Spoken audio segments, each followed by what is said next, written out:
Now we're on to the second video of using the product rule, and similar to the chain rule, I've split it into a second video because we're going to be doing an equation of a tangent question.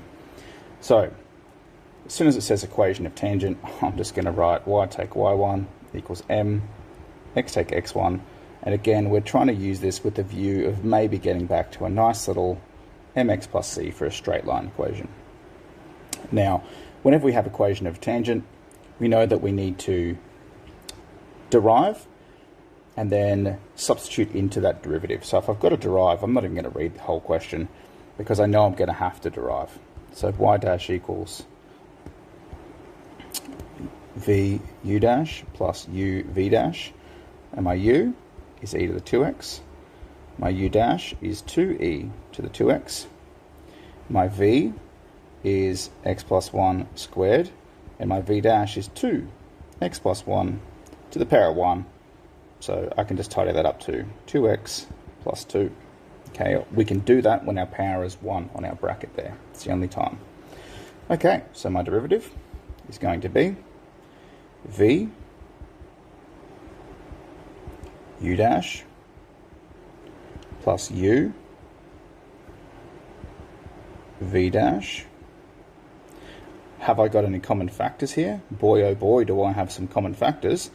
I've got a common factor immediately of e to the 2x, so I'm going to take that out of both of these. So I'm going to have e to the 2x 2 x plus 1 squared plus 2x plus 1. So all I did was I took this e to the 2x and this e to the 2x as a common factor at the front. Now, to be honest, this looks a little bit gross, and we could tidy this up if we wanted to, but I'm just taking this common factor at the front immediately because that's just routine of what we do, and we're trying to get into a neater factor form. What we really have to do now is when we want the gradient of the tangent, it is the derivative at x1, and in this case our x1 up here is 0. So x equals 0. So let's substitute into our derivative. Our derivative at x equals 0 is e to the 2 times 0, 2, 0 plus 1 squared plus 2 times 0 plus 1. A lot of zeros going on.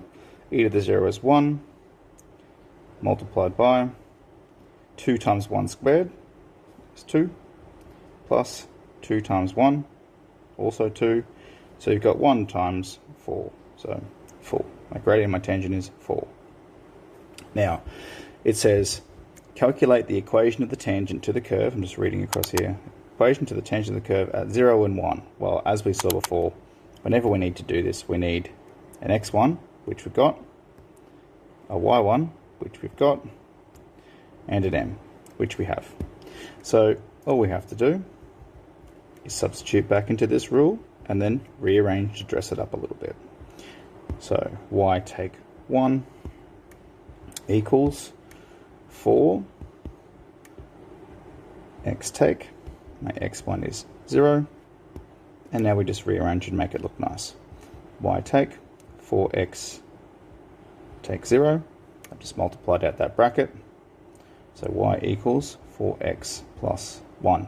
And now we've managed to get back into that nice little mx plus c form.